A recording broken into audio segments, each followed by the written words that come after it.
में कदम नहीं चलते। याद रखना, कोई तुमसे कहे कि पांव से चलकर गया, कदम से चलकर गया, शिव महापुराण की कथा कहती है कावड़ यात्रा में भगवान शंकर का 2 लोटा जल ले जाने में कभी भी कदम नहीं चलते, पांव नहीं चलते। तो क्या चलता है? शिव महापुराण की कथा कहती है आपका विश्वास और भरोसा चलता है, आपका विश्वास चलता है। मैं जाऊंगी मेरे भोले बाबा के पास में और उनसे जाकर अपने दिल का भाव कहूंगी, मेरा बाबा स्वीकार कर, मेरा बाबा स्वीकार। पांव नहीं चल रहे हैं, कदम नहीं चल रहे हैं, चल रहा है आपका विश्वास, चल रहा है आपकी दृढ़ता, चल रही है आपका भरोसा।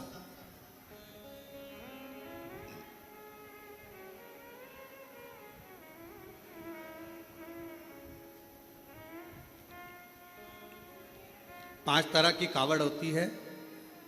5 तरह की कावड़ में पहली कावड़ होती है एक सामान्यता में, आनंद में, अलमस्त, कंधा पर कावड़ का जल लिया 2 लोटा, भगवान का भजन करते करते आराम से चल रहे हो, जल आराम से कहीं डाली पर कोई ऊंचे स्थान पर कहीं रख कर विश्राम भी कर लिया रास्ते।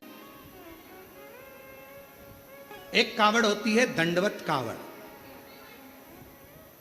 12 से 15 कदम चले हो, 15 कदम के बाद में कावड़ का जल एक छोटी सी बोतल में होता है जो अपने कंधे पर यहाँ पीठ पर रखा होता है, सामने से दंडवत करी, फिर आगे बढ़ते चले जाओ,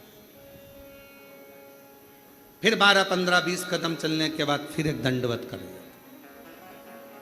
20 कदम चलने के बाद फिर एक दंडवत करी जाती है, प्रणाम किया जाता है। दंडवत कावड़। एक होती है डाक कावड़। डाक कावड़ का मतलब क्या होता है? 24 घंटा जैसे हमारे यहां रामचरितमानस के लिए वर्णन किया जाता है, अखंड रामायण बैठी। अखंड रामायण जानते हो ना सब लोग? अखंड रामायण का मतलब होता है दोपहर में 12 बजे चालू हुई है तो दोपहर में 12 बजे के पहले उसका विराम, 12 बजे तक उसका विराम होना चाहिए, 24 घंटे के अंदर वो विराम। डाक कावड़ का मतलब यही होता है। इस कावड़ को जहां से भरा जाता है वहां से लेकर 24 घंटे के अंदर जहां जाना है मंजिल पर, जिस मंदिर तक, जिस देवालय तक, शिवालय तक जाना है, 24 घंटे के अंदर वो पहुंचना चाहिए। चाहे तुम दौड़कर जाओ, भागकर जाओ, लेकर जाओ, पर 24 घंटे के अंदर वो पहुंचती है। और एक होती है खड़ी कावड़। खड़ी कावड़ किसको कहते हैं? खड़ी कावड़ में तुम मंदिर, तुमने जल लिया गंगा जी का, तो आपने जल लिया माँ सीवन का, आपने जल लिया माँ सरयू जी का, मंदाकिनी का, यमुना जी का, क्षिप्रा जी का, नर्मदा जी का। खड़ी कावड़ में कहीं रुकना नहीं है, चलते जाना है, कावड़ कंधे से नीचे उतरना नहीं है। वो कावड़ फिर इस कंधे से इस कंधे पर नहीं आती, एक ही कंधे पर चलती है। चाहे तुम जिस भाव से, फिर वहां बैठा नहीं जाता, चलते जाओ, चलते जाओ, चलते। फिर एक कावड़ आती है भगवान की अलख कावड़। अलख कावड़ किसको कहते हैं? जिसमें भगवान के मंत्र का उच्चारण, जहां से जल भरा जाता है वहीं से मंत्र का उच्चारण चालू हो जाता है, बोल बम बोल बम बोल बम बोल बम। अब कोई तुमसे बात नहीं करेगा तो उसमें बोल बम निकलना चाहिए, उसमें हर हर महादेव निकलना चाहिए, श्री शिवाय नमस्तुभ्यम निकलना चाहिए, ओम नमः शिवाय। जो मंत्र तुमने उठाया वो मंत्र तुम्हारे मुख से निरंतर चलना चाहिए।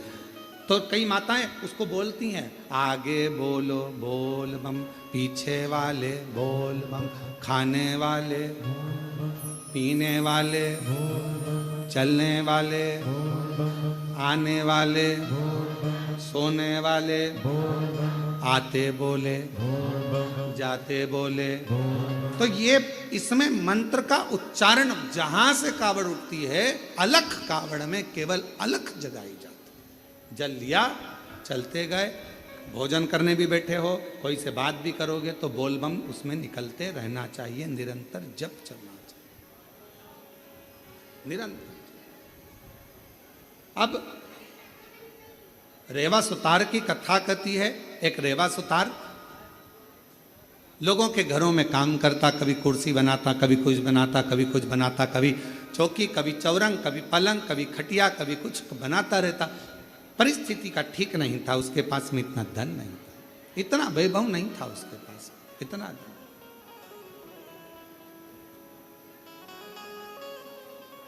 चले जा रहा, एक दिन निकल गया, 2 दिन निकल गया, 4 दिन निकल गए, घर में अन्न का दाना नहीं पहुंचा रेवा सुतार के। रेवा सुतार के यहाँ जब अन्न का दाना नहीं पहुंचा, बहुत दुखी था। जैसे ही रेवा सुतार घर में पहुंचा, पहुंचते से ही धर्म पत्नी बाहर निकल कर आई। पूछा, स्वामी आपके पास में कोई भोजन की व्यवस्था हुई क्या? पति रेवा सुतार ने कहा कि मैंने बहुत प्रयास करा पर मुझे काम नहीं मिला। पत्नी कहती है 3 दिन निकल गए, आज चौथा दिन है, चौथे दिन में भी बच्चों को कुछ मिला नहीं, कुछ नहीं। आज चतुर्थ दिवस है, चौथा दिन है और बच्चों को भोजन में कुछ मिला नहीं है। रेवा सुतार की आंख से जल बह रहा था, आंखों से जल।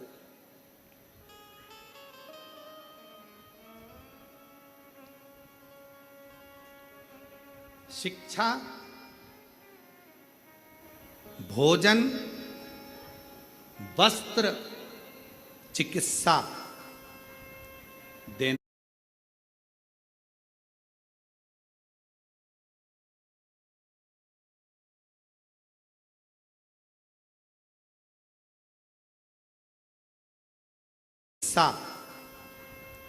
देना पिता का कार्य। क्या क्या चीज, जम के बोलो जरा। शिक्षा, चिकित्सा, भोजन, वस्त्र, बच्चों को देना ये पिता का कार्य है। फिर माँ का काम क्या है? तो कहा माता का कार्य है अपने बच्चे को अच्छा संस्कार देना और परमात्मा की शरणागति करना। माँ का कार्य है बच्चों को संस्कार प्रदान करना। शिक्षा कहीं पर भी मिल सकती है, अच्छी अच्छी एजुकेशन मिल रही हैं, अच्छी अच्छी कोचिंगें मिल रही हैं, अच्छा अच्छा स्कूल है, अच्छा अच्छा ट्यूशन है, शिक्षा कहीं पर भी मिल सकती है, पर संस्कार हर कहीं पर नहीं मिल सकते। संस्कार तो आपको अपने घर में ही प्राप्त होगा। हमारे घर का जो संस्कार होगा वो हमारे सामने झलकेगा। हमारे घर में कैसा रहने का तरीका है, हमारे घर में बोलने का तरीका कैसा है, हमारे घर में कौन अपशब्द कह रहा है, वैसा तरीका घर के बच्चे सीखते हैं। शिक्षा कहीं पर भी मिल सकती है, पर संस्कार तो केवल हमारे घर के अंदर ही प्राप्त हो सकता है,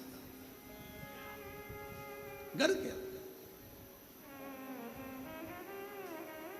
अब रेवा सुतार की पत्नी ने कहा कि बच्चे 3 दिन के भूखे हैं, 2 भोजन नहीं मिल पा रहा है, आप कृपा करिए। इतने में तुरंत धर्मपत्नी ने जैसे ही सुना, पत्नी ने कहा, पति की आंख से आंसू बहने लगे, मेरे बच्चे भूखे हैं, मैं वापस जाता हूँ। रेवा सुतार फिर निकल गया और जैसे ही रेवा सुतार आज जा रहा था, जाते जाते रेवा सुतार पहुँचते पहुँचते कहीं से आवाज़ लग जाए, कहीं से कोई बोल दे, हमारे घर का ये काम है सुतार, तुम कर दोगे, थोड़ा सा हम तुम्हें भाग दे देंगे। कोई की आवाज़ नहीं आई, कोई की आवाज़, कोई नहीं। तब श्रावण का महीना था, शिव भक्त कावड़ लेकर जा रहे थे। कावड़ उठाने वाले भक्त का जो बांबू था, डंडा था, कावड़ के वजन से वो बीच में से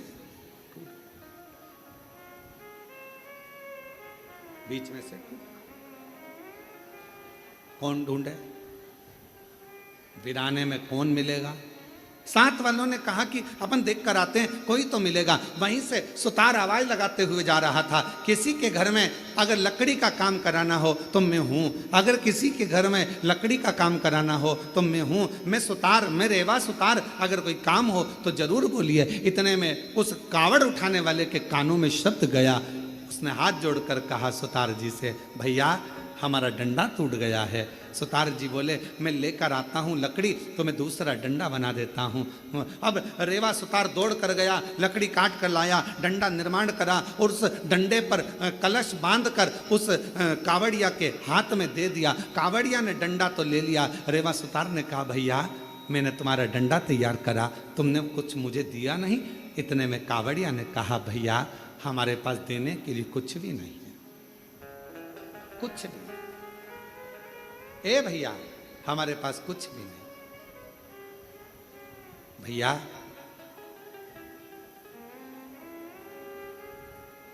हम जल लेकर चले थे ना, वहां से हमारे पास में जो भी था सब छूट गया, हमारे पास कुछ नहीं। ए भैया रेवा सुतार की आंख में से जल बहने लगा।